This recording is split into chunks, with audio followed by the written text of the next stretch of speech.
Hello everyone, welcome to magnet brains. मैं हूं श्रद्धा पचौरी, आपकी कंप्यूटर साइंस एजुकेटर। और आज की सेशन में हम कवर करने वाले हैं हमारे चैप्टर 4 का topic, that is steps for problem solving. Last session में हमने कवर किया था कि प्रॉब्लम सॉल्विंग क्या होता है, इंट्रोडक्शन टू प्रॉब्लम सॉल्विंग हमने किया था, राइट। आज हम देखेंगे कि इसके स्टेप्स क्या होते हैं। चलिए स्टार्ट करते हैं।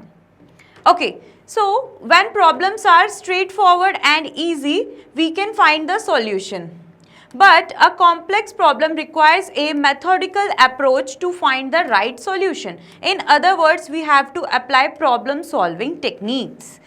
So what is it saying? It is saying that जब हमारी प्रॉब्लम्स क्या होती हैं, स्ट्रेट फॉरवर्ड होती हैं, मतलब सीधी सीधी प्रॉब्लम दिख रही है, राइट। तो हम उसके लिए सॉल्यूशन हमारे पास बहुत इजी होता है। बट हमारे पास जब कभी कॉम्प्लेक्स प्रॉब्लम होती है, उलझी हुई प्रॉब्लम होती है, या फिर कोई हार्ड डिफिकल्ट प्रॉब्लम होती है, तो उसके लिए हमें क्या करना पड़ता है, एक अप्रोच लगानी पड़ती है। और अगर दूसरे शब्दों में बोलें तो हमें प्रॉब्लम सॉल्विंग टेक्निक्स लगानी पड़ती हैं, ठीक है। या फिर अगर मैं बोलूँ तो हमें क्या करने पड़ते हैं, कुछ स्टेप्स फॉलो करने पड़ते हैं प्रॉब्लम सॉल्व करने के लिए, ठीक है। तो चलिए देखते हैं वो स्टेप्स कौन से हैं। The key steps required for problem solving using a computer are। अब कंप्यूटर को यूज करके हमें कौन से जो स्टेप्स अप्लाई करने पड़ते हैं वो कौन से हैं देखते हैं। चलिए, तो फर्स्ट स्टेप है हमारा एनालाइजिंग द प्रॉब्लम, कि प्रॉब्लम को एनालाइज करिए, ठीक है। It is important to clearly understand a problem before we begin to find the solution for it. अब सबसे पहले सॉल्यूशन ढूंढने से पहले आपको प्रॉब्लम एनालाइज करनी पड़ेगी, राइट। कि आप कुछ ट्रबल आ गया, कुछ दिक्कत आ गई, तो उसके लिए सबसे पहले आपको ढूंढना पड़ेगा कि एग्जैक्ट प्रॉब्लम है क्या, राइट। इसका एग्जाम्पल से समझिए। फॉर एग्जाम्पल, आपके घर में लाइट चली गई अचानक, राइट। अब पूरे घर की लाइट चली गई, तो अब क्या है, सबसे पहले आपको प्रॉब्लम ढूंढनी पड़ेगी कि प्रॉब्लम आखिर हुई कहाँ पे है। आप सॉल्यूशन तो बाद में ढूंढोगे, पहले प्रॉब्लम ढूंढोगे, राइट। कि हो सकता है वोल्टेज डाउन हो गया, इस वजह से पावर कट हो गई है, राइट। हो सकता है पूरे सिटी की ही पावर चली गई है, या फिर हो सकता है इन्वर्टर में कुछ इशू है इसलिए पावर कट हो गई है, राइट। तो मल्टीपल रीजंस हो सकते हैं। तो सबसे पहले स्टेप है एनालाइज द प्रॉब्लम। सॉल्यूशन को ढूंढने से पहले एग्जैक्ट प्रॉब्लम क्या है वो एनालाइज करिए, एग्जैक्ट प्रॉब्लम है वो ढूंढिए, right. To understand the problem before we find the solution. Solution से ढूंढने से पहले एनालाइज द प्रॉब्लम, प्रॉब्लम को पहचानो। If we are not clear as what is to be solved, we may end up developing a program which may not solve our purpose. अगर हम clear ही नहीं होंगे कि हमें क्या सॉल्व करना है, कि हमें पता ही नहीं है कि हमें क्या सॉल्व करना है, तो लास्ट में हम ऐसा एक प्रोग्राम बना लेंगे जिसका कोई पर्पस ही नहीं होगा, राइट। अगर जब हमें प्रॉब्लम ही क्लियर नहीं है और हम कोई भी सॉल्यूशन ढूंढ लें, तो ऐसा सॉल्यूशन होगा जो हमारी एग्जैक्ट प्रॉब्लम को तो सॉल्व नहीं करेगा, right. Thus, we need to read and analyze the problem statement carefully। इसीलिए हमें प्रॉब्लम को स्टेटमेंट को एनालाइज करना और रीड करना बहुत अच्छी तरीके से करना चाहिए, ठीक है। तो चलिए आगे देखते हैं। फर्स्ट स्टेप है एनालाइज द प्रॉब्लम, प्रॉब्लम को पहचानो। Now the second is developing N algorithm. अब क्या करो, सेकेंड स्टेप है हमारा एक एल्गोरिदम बनाओ, एक स्ट्रेटेजी बनाओ कि हम कैसे इसको सॉल्व करेंगे, ठीक है। फॉर एग्जांपल, अब मैंने जैसे आपको एग्जांपल दिया था कि आपके घर में क्या हुआ, लाइट चली गई, राइट। लाइट चली गई तो आपने ये देखा कि क्या है, इन्वर्टर में इशू है, ठीक है। ना तो पूरे सिटी की लाइट गई है, ना पावर कट वैसे हुई है, एक इन्वर्टर में इशू है, एक डिफॉल्ट की वजह से आपकी लाइट चली गई है आपके घर की, राइट। तो आपने ये प्रॉब्लम आइडेंटिफाई कर ली। अब सेकंड स्टेप है डेवलपिंग एन एल्गोरिदम, ठीक है। अब आप क्या करोगे, आप उसके लिए सॉल्यूशन निकालना स्टार्ट करोगे, राइट। कि अब एक ऑप्शन तो ये है कि आप अपने इन्वर्टर को खुद से सही कर लो, आप खुद ही मैकेनिक बन जाओ, राइट। दूसरा ऑप्शन ये है कि जो इन्वर्टर ठीक करते हैं आप उनको बुलाओ, राइट। तो एक आप स्ट्रेटेजी बनाओगे कि कैसे इस प्रॉब्लम के लिए वर्क किया जाए, राइट। सो सेकंड यही है, developing an algorithm. It is essential to devise a solution before writing a program code for a given problem. अब ये है कि ये बहुत ज़रूरी हो जाता है कि पहले कोई भी प्रोग्राम या कोई भी कोड लिखने से पहले उसको क्या है, एक रफली आप बना लो कि आप ऐसे ऐसे इस अप्रोच को अप्लाई करोगे, right. The solution is represented in natural language and is called an algorithm। ठीक है, जैसे कि फॉर एग्जाम्पल अब आपने ये सोचा, राइट। अब आपने सोचा कि इन्वर्टर में कुछ खराबी है, तो मैं क्या करूंगा, मैं खुद से मैकेनिक नहीं बनता हूं, मैं क्या करूंगा, आपने एक रफली आइडिया अपने दिमाग में कर लिया कि मैं इस शॉप से ये वाला इन्वर्टर एक इंसान सही करता है, मैं उसको बुला के लेके आऊंगा, राइट। तो आपने एक अप्रोच बना ली। तो यही सेकेंड हमारा स्टेप है, डेवलपिंग एन एल्गोरिथम। आपको क्या करना है, पहले एक्चुअल कोड को, एक्चुअल सॉल्यूशन को जो आप अप्लाई करोगे अपने कंप्यूटर सिस्टम में, उससे पहले एक आप रफली आइडिया, ठीक है, अपने दिमाग में बना लोगे। ठीक है, I hope it is clear to you कि आप एक स्ट्रैटेजी बना लोगे। अभी एग्जैक्टली एल्गोरिदम क्या होता है ये हम आगे पढ़ेंगे। ठीक है, तो अभी आपका ये सेकंड स्टेप है, वो यही बोलता है कि डेवलपिंग एन एल्गोरिदम, एक अप्रोच और एक रफली आइडिया आप सेट कर लो कि हम इस तरीके से अपनी प्रॉब्लम को सॉल्व करेंगे। ठीक है, now the next is coding. ठीक है, अब आपने सोच लिया कि ये स्टेप्स मैं फॉलो करूंगा जिससे कि मेरी प्रॉब्लम सॉल्व हो जाएगी। अब आपको एक्चुअल में फॉलो करना पड़ेगा। सो नेक्स्ट है coding.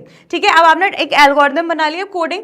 After finalising the algorithm, आपने एल्गोरिदम फाइनलाइज कर ली कि ये ऑप्शन मेरा ये सॉल्यूशन देगा। इसके बाद we need to convert the algorithm into the format which can be understood by the computer to generate the desired solution. ठीक है, अब एल्गोरिदम बनाने के बाद अब हमें क्या करना पड़ेगा, कंप्यूटर तो हमारी भाषा नहीं समझता ना कि हम जैसे बोले वो तुरंत कर दे। अब हमें उसके लिए एक प्रोग्राम लिखना पड़ेगा, उसके लिए कोड लिखना पड़ेगा। तो हमें अपनी एल्गोरिदम को कोडिंग में कन्वर्ट करना पड़ेगा। हम अपनी एल्गोरिदम को कोड लैंग्वेज में लिखेंगे जिससे कि हमारा कंप्यूटर समझ सके और हमारा हम जो डिजायर्ड आउटपुट चाहते हैं वो हमें दे सके। Different high level programming languages can be use for writing a program. अब कोई भी प्रोग्राम को या कोई भी कोड को लिखने के लिए बहुत डिफरेंट प्रोग्रामिंग लैंग्वेज हम यूज कर सकते हैं। For example C plus plus, Python, Java, like this. ठीक है, और नेक्स्ट चैप्टर में हम पाइथन ही पढ़ने वाले हैं क्योंकि आपके सिलेबस में अभी पाइथन प्रोग्रामिंग लैंग्वेज ही है।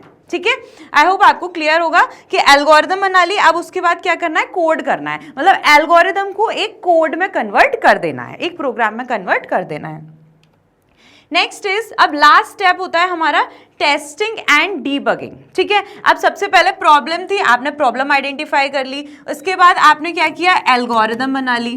ठीक है, अब एल्गोरिदम को भी आपने कोड में कन्वर्ट कर दिया। ठीक है, ये तो था एक रफली आइडिया कि इस तरीके से हम प्रॉब्लम सॉल्व करेंगे। अब जो प्रॉब्लम सॉल्व की आपकी अप्रोच थी वो आपने क्या किया, कोड में कन्वर्ट कर दिया। अब कोड को आपने कंप्यूटर में डाल भी दिया। ठीक है, अब आपने क्या किया, कंप्यूटर को कोड में सेंड कर दिया। ठीक है, अब सेंड होने के बाद जरूरी नहीं है कि हमने जो चाहा है वैसे ही आउटपुट आ जाए, तो अब उसके लिए हमें क्या करना पड़ेगा, टेस्टिंग एंड डीबगिंग। ठीक है, अब देखते हैं टेस्टिंग और डीबगिंग क्या होता है। Testing means checking if the program works correctly in different situations by running it with various inputs. अब हमें क्या करना पड़ेगा, अपने कोड के ऊपर जो हमने कोड सेंड किया उसको टेस्ट करना पड़ेगा। अब टेस्ट कैसे करना पड़ेगा कि वो करेक्ट, वो सही तरीके से, टेस्ट का मतलब होता है चेक करना, आजमाना। ठीक है, तो हमें टेस्ट करना पड़ेगा कि वो करेक्टली वर्क कर रहा है या नहीं। हर सिचुएशन में हम जो भी उसमें इनपुट दे रहे हैं वो सारे ओवरऑल सिचुएशन में सही से काम कर रहा है या नहीं कर रहा है, तो हम टेस्ट करेंगे। ठीक है, purpose of testing is, testing का पर्पज क्या है, to ensure the program runs without crashing. सबसे पहले तो ये है, टेस्टिंग इसलिए भी की जाती है कि जो प्रोग्राम हमारा बिना किसी खराबी के, बिना किसी क्रैश हुए या बिना किसी रुके वर्क करे, इसलिए ये चेक करने के लिए। सेकेंड है to verify that it gives correct output for all expected input. और सेकेंड टेस्ट पर्पज ये है टेस्टिंग का कि वो हर एक इनपुट के लिए करेक्ट आउटपुट दे। ठीक है, जो भी हम इनपुट दे रहे हैं सभी के लिए करेक्ट आउटपुट दे, ऐसा नहीं है कुछ इनपुट के लिए सही दे कुछ इनपुट के लिए गलत है। ठीक है, सो ये है टेस्टिंग। टेस्टिंग का मतलब है चेक करना कि जो हमारा प्रोग्राम है वो सही से वर्क कर रहा है या नहीं, जो हमने कोड लिखा है वो सही से वर्क कर रहा है या नहीं। Now debugging. अब देखो ऐसा भी होता है कि हमने प्रोग्राम किया, हमने कोड लिखा, राइट, कोड सेंड किया, बट जरूरी नहीं है कि हमारा कोड हर बार सही ही हो। ठीक है, अब टेस्टिंग से हमें पता लग गया कि कुछ उसमें एरर आ रही है या फिर कुछ उसमें बग आ रही है। बग का मतलब ही होता है हमारा एरर। ठीक है, अब हमें पता लग गया कि कुछ एरर आ रही है, तो होता है डीबगिंग। अब डीबगिंग का मतलब क्या है, debugging is the process of finding and fixing errors in the program. ठीक है, टेस्ट कर लिया, टेस्ट करने से पता लगा कि कहीं ना कहीं बग आ रही है, मतलब एरर आ रही है। ठीक है, तो अब इस बग को फाइंड करना कि कोड में हमने जो कोड लिखा है वहां पे कहाँ पे बग आ रही है, कहाँ पे एरर आ रही है, और फिर इस बग को सही करना। ठीक है, इस एरर को सही करना ही हमारा क्या कहलाता है, डीबगिंग। ठीक है, तो ये होता है हमारी प्रोसेस। ठीक है, process steps for problem solving. ठीक है, आई होप आपको ये क्लियर होगा। चलिए फटाफट से देख लेते हैं। फर्स्ट है एनालाइज द प्रॉब्लम। स्टेप्स क्या है प्रॉब्लम सॉल्विंग के, एनालाइज द प्रॉब्लम, पहले एक्चुअल प्रॉब्लम को आपको समझना है। फिर सेकेंड स्टेप है हमारा डेवलपिंग एन एल्गोरिदम, कि हम कैसे सही करेंगे, कैसे हम अपनी प्रॉब्लम को सॉल्व करेंगे, उसके लिए आपको स्ट्रैटेजी लिखनी है, एक एल्गोरिदम लिखनी है। ठीक है, नेक्स्ट इज कोडिंग, अब हमने एक रफली आइडिया बना लिया, इस तरीके से प्रॉब्लम सॉल्व करेंगे। अब उसको कोड में कन्वर्ट कर देना है। कोड में क्यों कन्वर्ट कर देना है? बिकॉज कंप्यूटर हमारी वही लैंग्वेज समझता है, और कोड को हम किसी भी हाई लेवल प्रोग्रामिंग लैंग्वेज से लिख सकते हैं, like C, C plus plus, Java, Python, like this. ठीक है, अब कोड कर दिया, कंप्यूटर में चला गया। अब इसके बाद नेक्स्ट स्टेप है हमारा टेस्टिंग एंड डीबगिंग। ठीक है, कोड चला गया, अब हमने टेस्ट किया कि हमारा कोड सही से वर्क कर रहा है या नहीं कर रहा।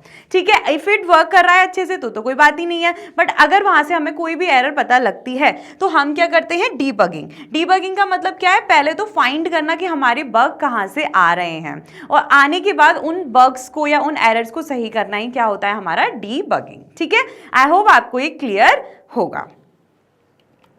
चलिए, तो यहीं पे हमारे स्टेप्स ऑफ प्रॉब्लम सॉल्विंग खत्म होते हैं। आई होप आपको ये बहुत अच्छे से समझ में आ गए होंगे। और जैसा कि आप जानते हैं, मैग्नेट ब्रेन्स आपको प्रोवाइड कराता है high quality education absolutely free of cost from class KG to class 12। साथ ही आप और भी सारी वीडियोस मैग्नेट ब्रेन्स पे देखने के लिए मैग्नेट ब्रेन्स के चैनल्स को सब्सक्राइब कर सकते हैं, मैग्नेट ब्रेन्स का ऐप डाउनलोड कर सकते हैं, या फिर ऑफिशियल वेबसाइट पर भी जा सकते हैं। मैग्नेट ब्रेन्स आपको प्रोवाइड कराता है top courses as well as Hindi and English medium classes for the various board like CBSE board, Delhi board, Bihar board, UP board, MP board, etc.